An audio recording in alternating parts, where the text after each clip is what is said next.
我已靠着斜窗，看着來時的路，看雨也停了，風涼過的也不只是孤獨，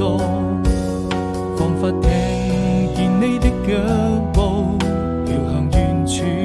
鐘樓鐘聲訴說着人們的思念，人在旅途。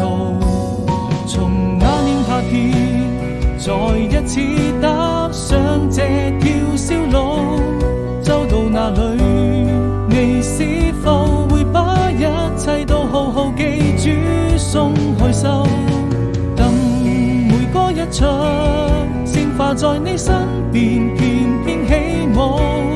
那是送給你生命中最真摯的祝福。我們要